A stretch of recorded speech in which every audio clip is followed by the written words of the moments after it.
Hai hai hai, bertemu dan kembali lagi dengan Crush Movie yang selalu mereview dan membawakan berbagai macam film terbaik yang wajib kalian tonton dulu reviewnya sebelum kalian nonton full filmnya. Karena dengan menonton review filmnya dulu, kalian bisa mendapatkan gambaran tentang film tersebut. Apalagi buat pecinta film tegang nih, dijamin gak nyesel nonton video ini sampai habis. Karena kali ini Crush Movie akan membawakan film dengan judul The Curse of La Llorona yang merupakan film horor ternama yang tayang pada tahun 2019. Sebelum kita lanjut ke filmnya, yuk bantu subscribe dulu channel YouTube Crush Movie dan jangan lupa untuk like, komen, dan share juga ya. Oke, mari kita mulai tegang-tegangannya ya. Dan jangan lupa baca doa dulu sebelum nonton video ini.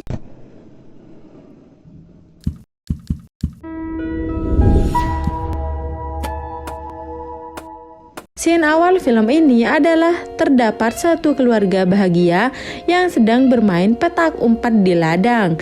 Setelah anaknya mencari mereka, dia kaget karena ibunya membunuh saudara kembarnya.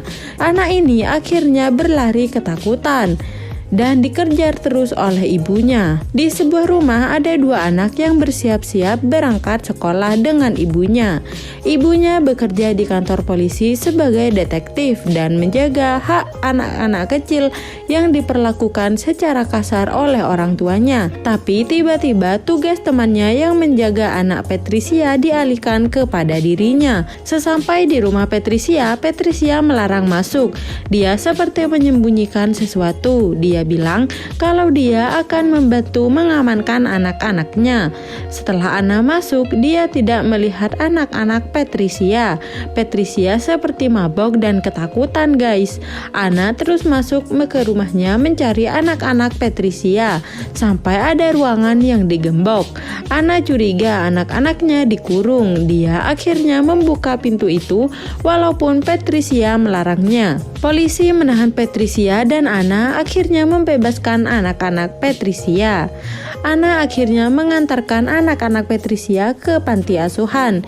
Dia melihat anak-anak itu memiliki luka di tangannya dan dia berjanji kalau kini mereka sudah aman dari siksaan ibunya. Anna pulang ke rumah dan menyapa anak-anaknya, yaitu Samantha dan Chris. Mereka hanya tinggal bertiga karena suaminya sudah meninggal. Anna bersedih kehilangan suaminya dan selalu mengingat-ingat suaminya. Di tengah malam di panti asuhan, dua anak ini tiba-tiba terbangun. Mereka ketakutan, guys, sampai salah satu dari mereka keluar dan satunya mengikutinya. Dia terus mengikuti sampai keluar, melewati lorong gelap sampai akhirnya mereka melihat sesuatu di cermin dan di depannya ternyata ada sosok hantu. Anna mendapat kabar kalau anak-anak Patricia sudah ditemukan tewas. Dia mengajak dua anaknya pergi ke lokasi. Anna kaget melihat kejadian ini dan tidak ada yang tahu kejadian ini karena apa. Patricia datang dan histeris melihat anak-anaknya meninggal. Dia berteriak dan bilang ini semua gara-gara Anna. Anak-anaknya jadi ditangkap oleh La Llorona. Chris penasaran dengan kejadian ini dan turun. Dia melihat jasad itu dan seperti ada wanita yang memanggilnya.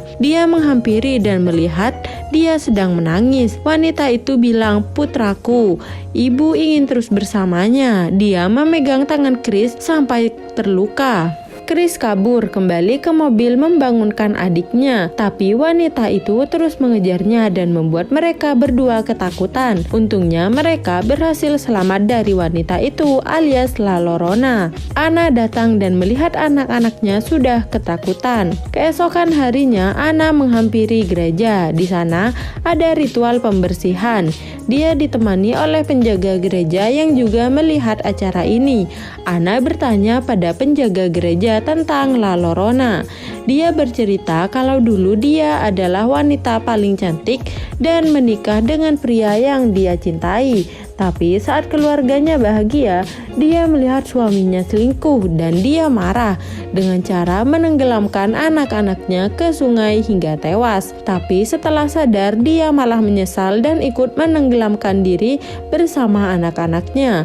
Dan kini cerita itu menjadi dongeng dan ada yang menganggap itu bukan hanya sekedar dongeng. Samantha bermain sendirian di belakang rumahnya, tapi saat membuka payung dia melihat sosok La Llorona. Payungnya tiba-tiba terbang menuju kolam renang. Samantha mengejar payung itu, tapi saat di kolam renang, La Llorona muncul dan memegang lengannya sampai terluka. Anna pulang kerja dan mencari anak-anaknya. Dia pergi ke kamar Samantha dan melihat Samantha di balik jendela.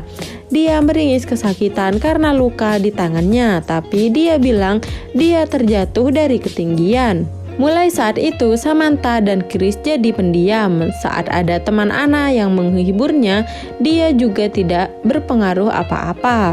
Di rumah Patricia ada seorang pria yang memeriksanya.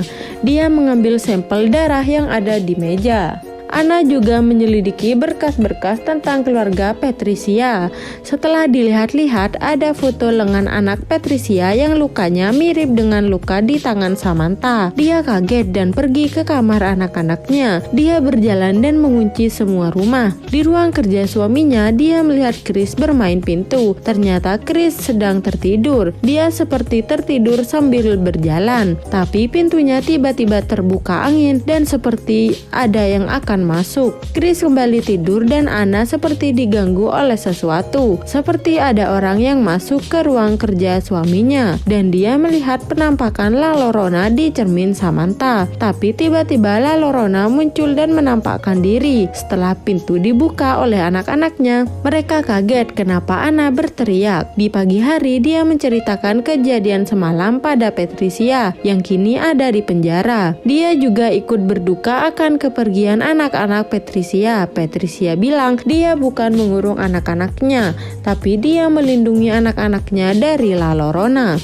Patricia bilang yang menyuruh La Llorona mengambil anak-anak Anna agar anak-anak Patricia bisa kembali. Luka di tangan Chris dia sembunyikan. Di rumahnya, Chris juga mulai diganggu lagi oleh La Llorona. Chris mengecek keadaan Samantha, tapi adiknya tidak ada di sana. Justru La Llorona muncul dan berusaha menangkap Chris. Chris berlari ketakutan sampai akhirnya dia jatuh dari tangga. Di rumah sakit, Chris diperiksa dan dia ketahuan kalau dia memiliki luka yang sama dengan Samantha. Anna mulai ketakutan juga. Kini Anna diperiksa dan dicurigai karena menyakiti anak-anaknya. Anak-anaknya tidak mengatakan apa-apa karena memang mereka bukan disiksa oleh ibunya. Setelah mereka pulang, Anna menanyakan apa yang sebenarnya terjadi pada Chris dan Samantha. Saat Samantha mandi, dia tidak sadar kalau dia ditemani oleh La Llorona. Chris bercerita kalau ada wanita menangis yang ingin Samantha dan Chris menjadi miliknya. Anna mempercayainya. Saat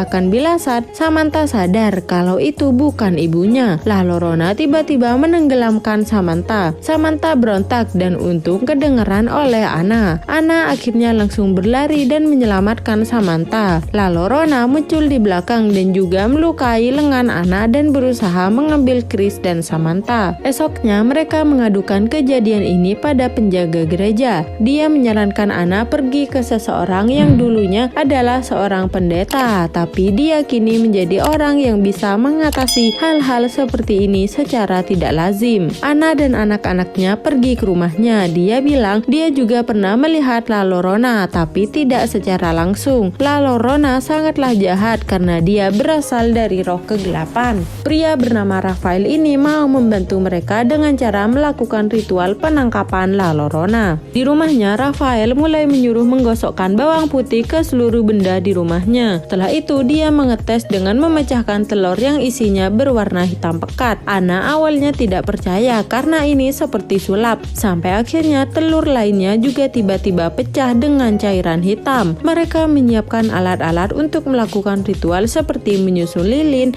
dan alat penangkal lainnya. Dulu ada pohon api yang menangis saat melihat La Llorona membunuh anak-anaknya. Ya, dan kini bibit pohon api itu yang jadi sangat ditakuti oleh La Llorona. Saat malam hari tiba, Mereka berkumpul di tengah lilin yang dihidupkan oleh Rafael dengan menyembunyikan sesuatu. Ternyata La Llorona sudah ada di dalam rumah dan mencari Chris dan Samantha. Dia juga berteriak sampai semua lilinnya mati. Mereka ketakutan dan tak lama kemudian La Llorona muncul di belakang Anna dan melempar Anna. Chris dan Samantha bersembunyi di bawah meja sampai La Llorona juga mengetahui mereka. Dia mulai menangkap Chris dan menarik Chris. Untung saja Rafael memegangnya dan menahan La Llorona dengan bibit pohon api. Kini rumah mereka ditahan oleh bibit pohon api. Pintu lain tiba-tiba terbuka dan mereka berusaha menahannya. Tapi Samantha melihat boneka kesayangannya tertinggal di luar. Dia berusaha mengambilnya sampai akhirnya bibit pohon api terputus. Samantha tertarik keluar dan dia ada di kolam renang. Anna mencarinya ke dalam kolam renang sampai dia menemukan Samantha. Tapi La Llorona berusaha membunuhnya. Untung saja Rafael menuangkan bibit pohon api agar airnya menjadi suci dan Anna akhirnya selamat membawa Samantha. Di sini Anna juga berhasil menarik kalung La Llorona ya guys. Samantha sadar tapi jiwanya sudah dibawa oleh La Llorona. Samantha terus berusaha keluar. Rafael memiliki ide untuk menyembunyikan Samantha dan Chris di dalam lemari. Mereka terus menyembunyikan anak-anaknya sampai akhirnya La Llorona datang dan mampu melewati pohon bibit api itu. Tiba-tiba Chris berteriak karena yang masuk itu adalah Patricia. Patricia menembak Rafael dan membuka bibit pohon api dan membiarkan La Llorona masuk. La Llorona menyingkirkan Anna dan menguncikannya di sebuah ruangan, sedangkan Chris dan Samantha bersembunyi di atas loteng. La Llorona berhasil membuka dan mengejar mereka. Sampai akhirnya La Llorona menghampiri mereka dan menampakkan wajahnya yang ternyata dia sangatlah cantik. Dia menangis memegang Chris dan Sam. Patricia tiba-tiba membantu mengeluarkan Anna. Karena Samantha tidak sengaja membuka cermin, La Llorona akhirnya berkaca dan berteriak. Anna menyembunyikan anak-anaknya yang akan diambil oleh La Llorona, tapi untungnya Anna sempat menusuk La Llorona dengan salib yang terbuat dari batang pohon api. Mereka akhirnya bisa selamat dari kejaran La Llorona. Esok paginya mereka mengantarkan Rafael pulang dan mereka bisa kembali hidup dengan tenang. Berawal dari kembang desa yang menikah dan bahagia malah berujung jadi roh jahat karena telah membunuh anak-anaknya nih guys. Walaupun ini cuma film tapi benar-benar nakutin gak sih? Mimin juga sambil nutup mata nih nontonnya. Kalau kalian bagaimana? Masih berani dan siap dengan film-film selanjutnya dari Crush Movie? Oke, kalau begitu sampai bertemu di film-film selanjutnya ya guys. Bye!